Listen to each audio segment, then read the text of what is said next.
Now, if you want me to be paused and patient and polite, you're not getting that today. I'm tired of walking Madison's black people get shot. Let's see how they respond. Have a measured tone, please. You know what? I withdraw my support. I withdraw my support. If you raise your voice a little too much and scare me.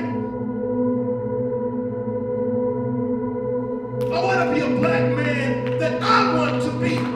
Tony Robinson! Tony Robinson! Tony Robinson! Tony Robinson! Tony Robinson! Tony Robinson! Tony Robinson! Tony Robinson! Tony Robinson! Tony Robinson! This is overwhelming. Do you ever write something and wish you didn't push the send button? I'm Reverend Dr. Alex G. As of late, there's been a lot of discussion about the racial disparity between African American and white students in this community. I've become very concerned. I've written a series of articles. I've held a series of community meetings because I really want this community to wrestle with this issue properly so that we can make this community better for everyone. Well, I think the reaction when the actual physical report came out was one of great surprise for the broader public. The notion that African Americans were doing worse here on average than they were in other parts of the United States was a totally different sort of measurement or view of the circumstances.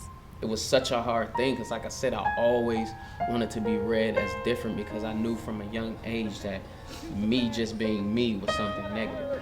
Do you still believe there's really no power in words? I only listen to the beat, but yet you can recite it. They permeate your eardrums, go where they're not invited. We have not had a collective we or us at the table. We've had some of us, but not a collective we or us at the table. So we're not always at the decision table, not the way that we are now and not the way that we're going to be. Decisions were made for us, about us, but not with us. If you're seeking true equity, it means that you need to change who are sitting around the table. And that means that you likely have to step back to bring other people in. Recently, I pulled together a coalition of African American community leaders to address some of the issues of racial disparity that we're facing here in Madison. We need to look at the economic policies, looking at what are some of the reasons folks aren't being hired. Why is the unemployment rate high? Why aren't African Americans graduating on time? If you can't work, if you can't find a job, I don't care if it's entry level or if it's at the executive level, if African Americans can't find qualifying, well-paying jobs, it will affect the next generation. It will affect their household income. So if we can't look at the economic policies, Madison will change. Even just alone, you still have so much power with your voice. Use it. Go to school. Learn.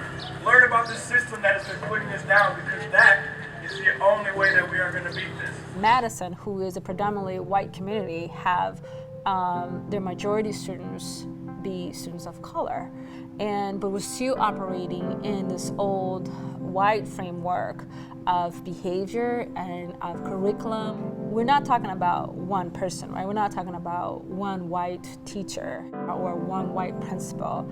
You know, we're talking about a white framework of set of standards and beliefs and judgments and stereotypes. The Madison myth is that everyone's on an even playing field. There's no discrimination. We don't see difference. We don't value one group over another, and we all get along, and everyone has a place in society.